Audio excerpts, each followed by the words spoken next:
Good morning, everybody. I'm going to start a tea talk again. And today I'd like to talk a little bit about how books have always come into my life and helped me through difficult times. The story I'm going to tell you about today is a time when I was basically finishing up college, and I was having what I thought at that time was sort of like a mental breakdown. It wasn't a complete mental breakdown like most of us think. I was still looking and acting just like normal. And don't laugh.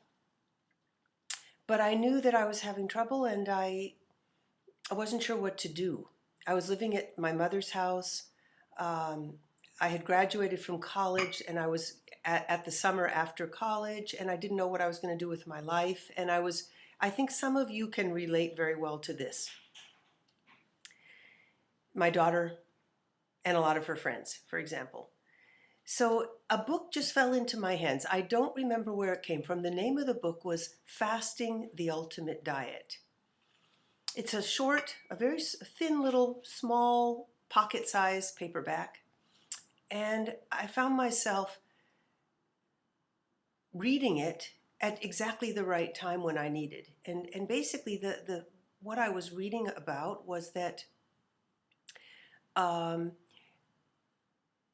mentally ill patients who had been through the whole gamut of medications, electric shock treatment, many things, and hadn't responded.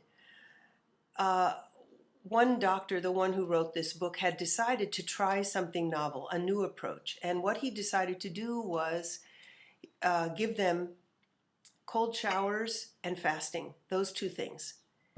And he had this amazing results through just cold shower and fasting, which are non-invasive. And I was so inspired, and I thought, wow, I'm gonna do this. I'm gonna start giving myself cold showers. Of course, I was in Florida. It was summer. You know, it's not easy to have a real serious cold shower. Cold shower and then fasting. So I started fasting. And then I continued reading, and as I was reading, I came to a little a paragraph that shocked me. There was an actual place being recommended in the book that was about a 45-minute drive from where I was living at the time. It was Reddington Beach, Florida. Well, it was a fasting retreat. So I packed up my bags, and I just got into my little truck and I drove over there. And I think I was on the second or third day of my fast at that time, and I finished out the 7-day fast there. And there were women of all different stages of fasting. There were women doing 3-day fasts and 7-day fasts like me, and then 2-week fasts, and even there was somebody doing a 40-day fast. And they had like a garden out back where they grew their own vegetables and food. So once you broke your fast, you could eat very healthily. Okay, so there was nothing to do. It was just a white bed, white sheets. That's all I remember, is a little kind of a small little bed in a kind of an open room with lots of wind and light coming through. And they basically said, while you're fasting, just walk on the beach. That's it. Just walk on the beach and relax. That's it.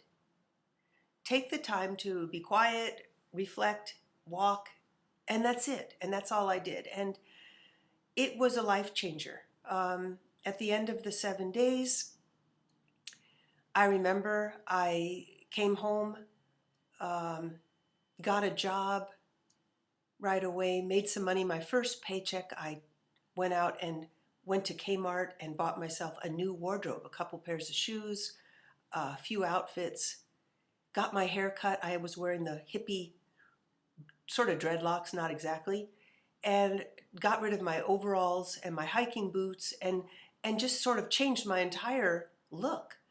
And it was just one step from there after the next. I eventually left Florida, left my home, and went out to California, joined a spiritual community, and the rest is history. So what I want to say is that books have always been like magic wands for me. I don't know where they come from.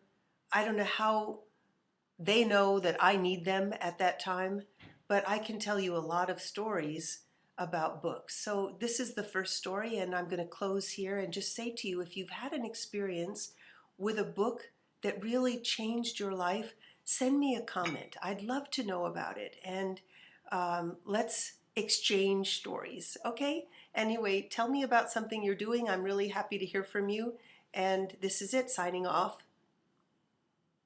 Do something new, tell somebody about it. Bye-bye.